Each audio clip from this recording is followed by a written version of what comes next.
சிவருமான்னா அழிக்கக்கூடியவர், பெருமாள்னா கொடுக்கக்கூடியவர். பெருமாள்னா கொடுக்கக்கூடியவர், சிவருமான்னா அழிக்கக்கூடியவர் அப்படின்னு ஒரு எண்ணம். ஆனா சிவருமான மாதிரி கொடுக்கக்கூடிய கருணாமூர்த்தி யாருமே கிடையாது. ஐயா சொல்லும்போது சொல்லுவாங்க, முக்தி வேணும்னு நாமளே கேட்டா கூட சாமி கொடுக்க மாட்டாரு. ஏன்னா பக்குவம் வரணுமே, கொடுக்க கூடாதுங்க என்ன ஒரு கிடையாது, பக்குவம் வரணுமே. அப்ப பக்குவப்பட்ட ஆன்மாக்கு தானே கொடுக்க முடியும்.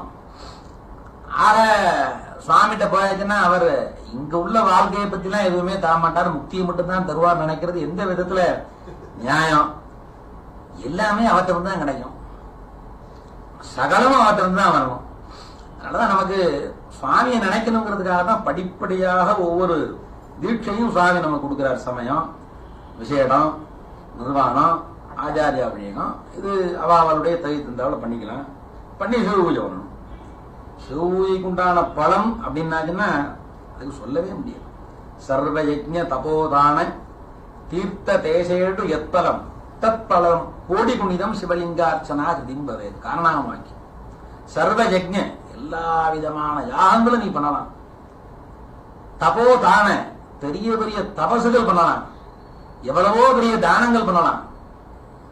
சர்வ யஜ்ஞ தபோதான தீர்த்த தேசேடு எத்தலம், நிறைய தீர்த்தங்கள்லவே நீ ஸ்நானம் பண்ணலாம், அதுக்கெல்லாம் பலன் உண்டு.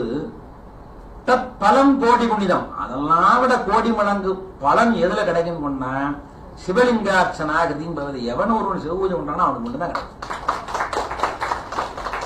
ஆக சிவபூஜை பண்ணாம இந்த சரீரம் எடுத்து உபயோகமே கிடையாது. சிவபூஜை இருக்கிறதுலே மிகச்சிறந்தது சிவபூஜை. அப்படிப்பட்ட சிவபூஜையை பண்ணாதான் இதெல்லாம் கிடைக்கும். சரி, சிவபூஜை பண்ண முடியல, ஐயா சொன்னாங்களே யாரும் எளிமையா பண்ணலாம், வெளிநாட்டு எப்படி பண்றாங்கிறது ஐயா ரொம்ப அழகா சொன்னாங்க.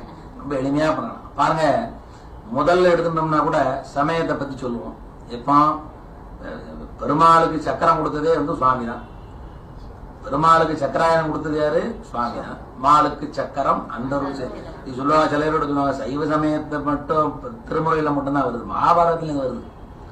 சமயத்துல பார்த்தேன், ஒரு முகநூல்ல பார்த்தேன், கூட எடுத்து வச்சிருந்தேன் பதிவு, மனசுல இல்ல. மகாபாரதத்துல கூட அந்த செய்தி வருது, சுவாமிதான் சக்கராயத்தை பெருமாளை கொடுத்தாருங்கிற செய்தி. அவர் கொடுக்காம வேற யார் கொடுக்க முடியும்? அதெல்லாம் ஏருடன் ஏழுடத்தான் எண்ணி ஆயிரம் பூக்கொண்டு ஆருடைய சடையினானை அச்சித்தான் வேறுமோ பூக்குறைய மெய்மலர் கண்ணை மண்ட கூறுமோர் ஆளியின் தான் குறுக்கை வீரட்டனர். 1000